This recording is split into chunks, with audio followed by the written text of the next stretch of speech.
welcome back, fans, to another episode of the ECHL Insider. I am your host, Garrett Hunter, welcoming you to our first off-season episode here in 2025 off-season. So let's get you some news before we go into this week's episode, ECHL Awards. So with news, we'll start it off with the coaching hires that have been announced in these past 2 weeks. We'll start in Iowa, where Chuck Weber is now the new head coach of the Iowa Heartlanders. Derek Damon accepted a job in the junior hockey ranks with the Des Moines Buccaneers. And as well as Damon, he took along his assistant from Iowa, Kevin Schmidt. So Heartlanders without both a head coach and assistant coach, but they fill that head coaching position now with Chuck Weber. Let's talk about him for a second. A proven winner in the ECHL. I think this is just a splash hire for the Heartlanders. A two-time Kelly Cup champion as the head coach of the Cincinnati Cyclones in 2008 and 2010. So he's proven that he can do it in the ECHL. Yes, 15 years ago, but still, he's done it. So I think this is a great hire for the Heartlanders. Definitely some optimism. I think this fan base can rally around Weber and put a smile on their face, definitely, as they look for a second consecutive playoff appearance coming up this next season. And next, the Reading Royals have announced Anthony Peters to be their next head coach after, honestly, a surprising coaching change. They fired Jason Binkley despite making it into the playoffs on the last day of the regular season. They were swept 4-0 to the Trois-Rivières Lions in the first round, but we all know where the Trois-Rivières Lions went. They ended up bringing home the hardware, so to speak, in the playoffs. So, yes, disappointing to get swept in the first round, but this is a team that was grinding it out really from January, a playoff race with the Railers, just tons of obstacles to jump over. The last day of the regular season, they make the playoffs, and yes, it's cut short, only 4 games in, but that didn't matter. The organization decided that we're going to move on from Binkley. They hire Anthony Peters, and I honestly have to wonder, is this a coaching change that Jason Binkley isn't going to take the Royals where we want to go? Or is it Anthony Peters is a former assistant coach now of the Florida Everblades? We think that he's just a better fit for our organization. Maybe that was the headspace that they were in. But definitely a controversial decision. Some people like it, some people don't. But, Anthony Peters, though, his resume speaks for himself, right? An assistant coach now, 2 seasons with the Florida Everblades. He won a Kelly Cup with them, their 3rd consecutive Kelly Cup. And then this year helped Brad Ralph take them all the way to the Eastern Conference Finals, where they fell to the Trois-Rivières Lions. So he, just like Chuck Weber, he's got a lot of ECHL success under his belt.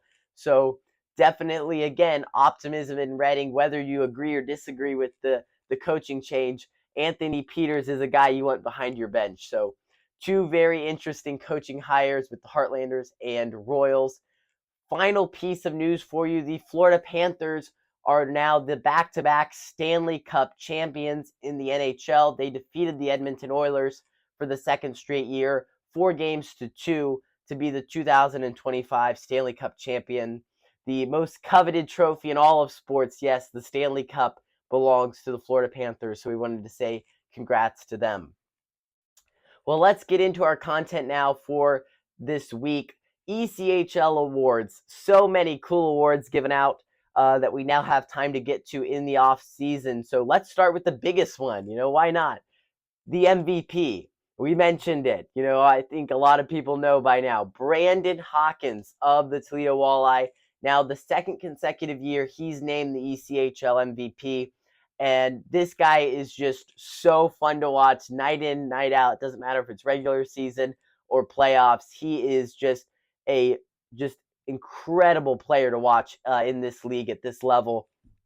Hawkins is a guy who just elevates the entire locker room, elevates his whole line, and this whole team was better this year because of Brandon Hawkins. And these last 2 years have been just spectacular for Toledo because of this guy. And he is now the only the second player ever in the ECHL to win back-to-back MVP awards. Chad Costello did it with the Allen Americans on their Kelly Cup runs back in 15 and 16. But Chad Costello, if that's a familiar name, he's now the head coach of the Greenville Swamp Rabbits. So he's still in the ECHL. Brandon Hawkins, see how long he continues to play in the ECHL. But if he follows Costello's footsteps, he could be a head coach one day. So just an interesting comparison there. But definitely deserving an MVP award is Brandon Hawkins.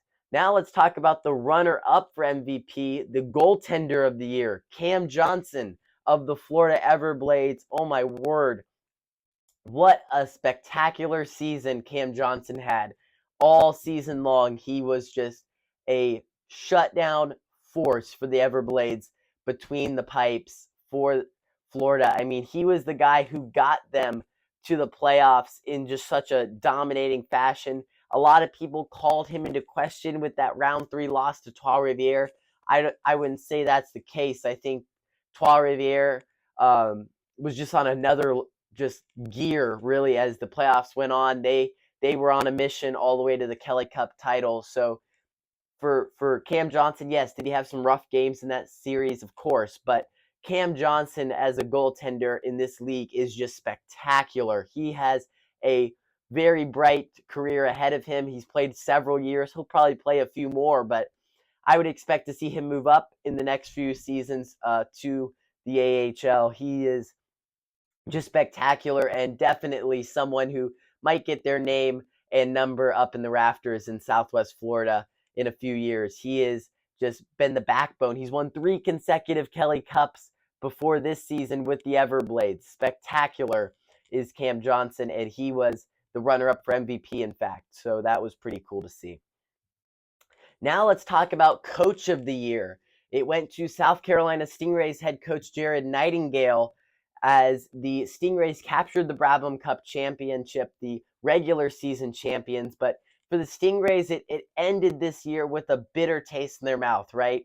A Game 7 first-round elimination to the Orlando Solar Bears left just a lot of puzzled faces in South Carolina this season. They expected to go deep into the playoffs. They expected to be the one to challenge and maybe take out the Florida Everblades, but they didn't even get to the second round. They met their match with the Solar Bears.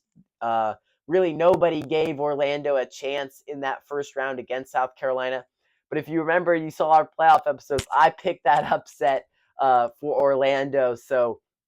But that was a fantastic series to see, and Orlando to pull off that upset, just fantastic. But Jared Nightingale, a first-year head coach in this league, to take this team from missing the playoffs last season to a Brabham Cup title, we can't overlook that. You know, this is a South Carolina team that made so much improvement, just complete roster turnover by Nightingale, and he took them to an 18-game win streak and to a top seed in the playoffs. So that, yes, a bitter end for South Carolina, but they have to recognize, you know, what a season they had. And Nightingale, no longer the coach of the Stingrays, he accepted the head coaching job in the AHL with the Rockford Ice Hogs. So he was moving on. And now for South Carolina, right?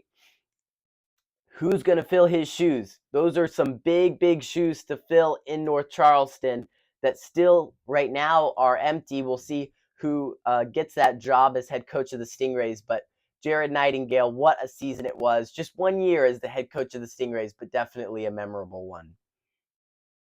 And next up, Rookie of the Year. We gotta talk about Sloan Stanek, the Rookie of the Year from the Tahoe Night Monsters. This Tahoe team, in just their first year of existence, a really young roster, but a really talented roster. I think we saw that down the stretch.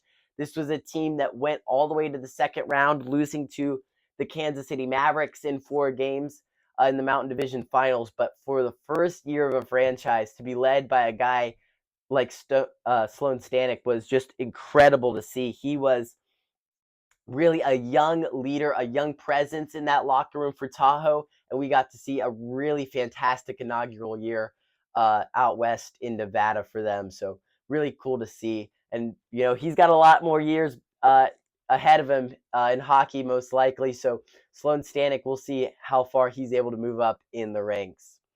Well, finally, the sportsmanship of award of the year that went to Peter Bates of the Wichita Thunder. Bates, a skilled forward in this league. He only took 10 penalty minutes this year. 10.